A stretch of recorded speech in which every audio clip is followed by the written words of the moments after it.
من امام محافظ السويس اهالي الياتكا يصرخون يستنجدون بمسؤول. ايه المشكله؟ عايزين حد يجي يشوف الدنيا فيها ايه، بدل ما هيئه قناه السويس بتعمل محاضر، عامله قرارات ازاله. امبارح صدقت على قرارات الازاله من السيد المحافظ، وهو طبعا صدق على قرار الازاله وهو مش عارف فين الازاله دي رايحه. احنا قاعدين في المكان ده، احنا ما نعرفش امتى جدودنا جات. احنا يعني في الناس اللي عايشه حاليا عندها 70 سنه و80 سنه. انت بقالك في المنطقه هناك انا 50 سنه. احنا مواليد فيه ما نعرفش مكان غيرها هي، وملناش اماكن غيرها هي. من قبل الهيئه الهيئه جات في 62، هيئه قناه السويس جات تبع الحكومه في 62. احنا طلعنا، احنا وابهاتنا طلعنا في المكان ده ما نعرفش مكان غيره. من كام سنه، يمكن من 70 من 80. كم بيت عاوزين يجدلوه؟ بتاع 200 بيت ولا 300 بيت، كل بيت فيه ما يقلش عن 5 اسر، 5 اولاد متجوزين مع بعض وقاعدين في البيت، اللي قاعد في اوضه واللي قاعد في عشه. يعني حوالي 1500 اسره تقريبا في الميت. تعبنا واحنا نروح للجيش، لا عارفين ناخد حق من الجيش، ولا عارفين ناخد حق من المحافظه، ولا عارفين ناخد حق من اي مكان. توضيحا، هي المشكله مع الهيئه؟ الهيئه بتدعي ان الارض دي ارضها. هيئه قناه السويس رفع القضيه علينا ان الارض بتاعتها.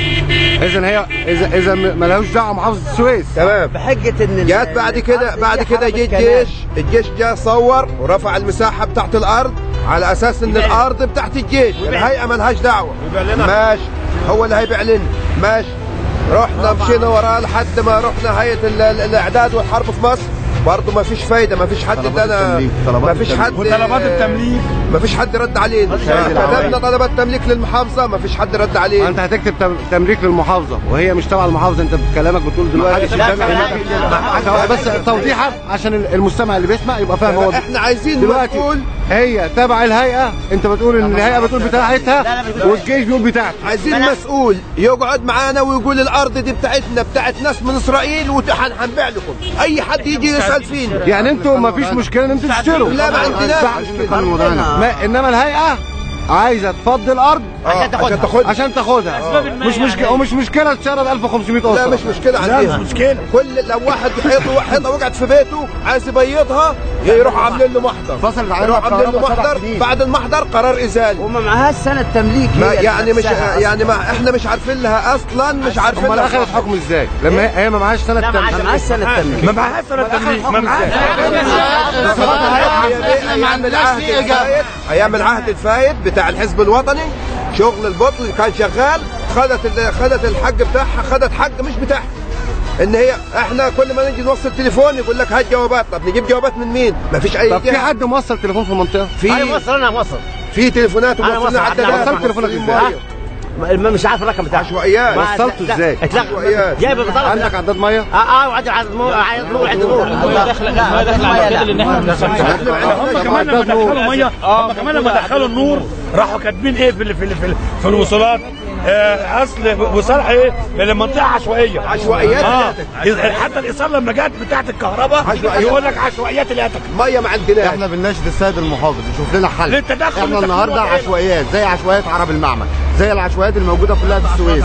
احنا منطقه مغضوب علينا من ايام النظام البائد، لاننا ما كانش لنا صوت في الحزب الوطني. النهارده دلوقتي احنا بنقول في ثوره وفي كلام جديد وفي دوله جديده، عايزين نشوف حل لينا احنا. احنا النهارده وضعنا ايه؟ 1500 اسره، 1500 اسره دول هتشردهم الهيئه؟ هتطلعهم بره يا محافظه السويس؟ هتسكت على الكلام ده؟ احنا مش عارفين الحل ايه. احنا مستعدين نشتري سواء الارض من الهيئه سواء الارض من الجيش، في سبيل ان الاطفال دي ما تشردش من مكانها. النهارده احنا عندنا 1500 اسره، لو ضربت في كل اسره 3 اطفال هيديك عدد مهول. الاطفال دي هتروح فين؟ هتنام على الرصيف؟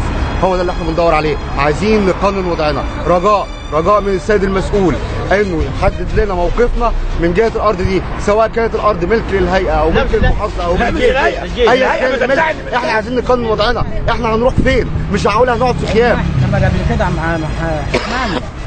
المحكمه حكمت لنا قبل كده وعرضت الهيئه في بوجود بديل. بوجود بديل ولا اي حاجه. يعني المحكمه حكمت لكم قبل كده اهوت ماشي، وقالت ان توجد بديل ليكم؟ لا احنا رفضنا. بس احنا رفضنا.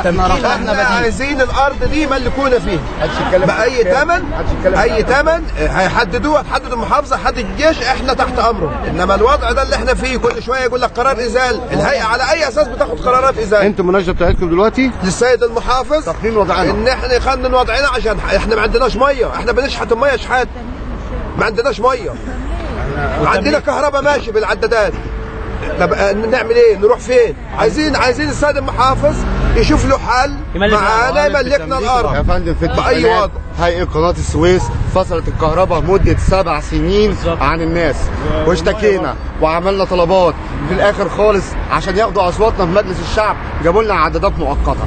يعني هي القصه كلها. يعني ايه عداد مؤقت؟ عداد مؤقت لان انت ما معكش اي اوراق تفيد ان انت كل القصه ان انت حايز من 50 سنه من 60 سنه. هي الحيازه ووضع اليد ده مش ليه اسبقيه. اذا كان الناس الكبيره دي بتقول انا جاي من في سنه 62 لما الهيئه جت، انا كنت مولود هناك وكنت كبير ما كنتش صغير. يعني هو موجود على الارض دي من قبل ما الهيئه دي تيجي او المحجر ده ينشا. كان متأمم قناة السويس قبل ما تأمم قناة السويس، وكانت حدودنا احنا كانت تبع البحر الاحمر مش تبع السويس كمان. كان اول لحد بوابه تحتها كان تبع البحر الاحمر. كان يخش منطقتنا تسريح من اصلاح حدود. ما كانش الهيئه لسه كان الهيئه ليها محجر فوق بعد مننا كده. مين اقدم واحد سكن في المنطقه هناك؟ انا اقدم واحد. في اقدم يعني انت اقدم واحد في المنطقه. لا كل مواليد في اقدم مننا. احنا مواليد الاتكا. انا عندي 60 سنه مواليد الاتكا. انت مواليد الاتكا؟ مواليد الاتكا. كل مواليد الاتكا. فوجئت بعد 60 سنه ماشي في ناس عاوز صوتك من بيتك. ايوه عاوز صوتك من بيتك. وفي ناس كبيره ما تقدرش تيجي. وماتوا ما قدرتش تيجي معانا 100 سنه فيه وماتوا. يعني احنا من جدودنا قاعدين في البلد. حضرتك بنطالبك لو سمحت ممكن تيجي تشوف الوضع صور هناك، صور عدينا. في ناس كبيره ما تقدرش تطلع من هناك، ما ناس بتمشي على عصايه وما قدرش تطلع وتخش في المكان، بس ما تقدرش تيجي. مولوده في المكان ومعاها شهاده الميلاد مكتوبه الاتك. عشوائيات الاتك برضه، كل ما تروح مكان يقول لك عشوائيات الاتك. يعني ايه عشوائيات؟ الاتك عشوائيات. انما العشوائيات اللي اتعملت في الكورنيش لا قانون وضعها دي مش عشوائيات. العشوائيات اللي اتعملت في كل مكان في مصر مش عشوائيات. انما اللي بقاله 60 سنه هي العشوائيات. واحنا قبل السياحه كلها، السياحه جبلت بعدين احنا كلها. وبعدين الدوله بتدعم العشوائيات. اشمعنى احنا اللي ما بندعمش؟ اشمعنى احنا اللي مجهولين؟ اشمعنى احنا اللي مش على الخريطه؟ احنا فين من العشوائيات دي؟ ما هي عشوائيات عرب المعمل كلها اتملكت، محافظه السويس ملكتها ليها كلها. اشمعنى احنا فين من العشوائيات؟ فين بقى تطوير العشوائيات؟ فين دعم العشوائيات؟ مفيش اي دعم العشوائيات. ده هو عايز يزيل العشوائيات ويهد ويشيل 100,500 اسره ويشرد اطفال صغيرين. فين بقى الدعم؟ احنا عايزين دعم العشوائيات دي. قانون لنا وضعنا. السيد محافظ السويس قانون لنا وضعنا. المنطقه دي على البحر، فهي ارض حلوه على البحر، ففيها مطمع من ناس كبيره فوق، فعشان كده هم عاملين كده متعومه. لا على الغلابه. لا رايحه ايام الثوره الاسم الوحيد اللي ما حدش اعتدى عليه من الاهالي اسم عتاق، اسمنا احنا. الشارع الوحيد اخطر شارع في مصر اللي هو الشارع قدامنا ده بتاع السويس السخنه ما قفلناهوش ما عملناش اي اعتراض عليه. هم جنب الاتكا اللي فتحوه. لما جم بلطجيه السويس سدوا طريق السخنه اهل منطقه الاتكا اللي فتحوه. واحنا اللي كنا واقفين مع الجيش ايام الثوره.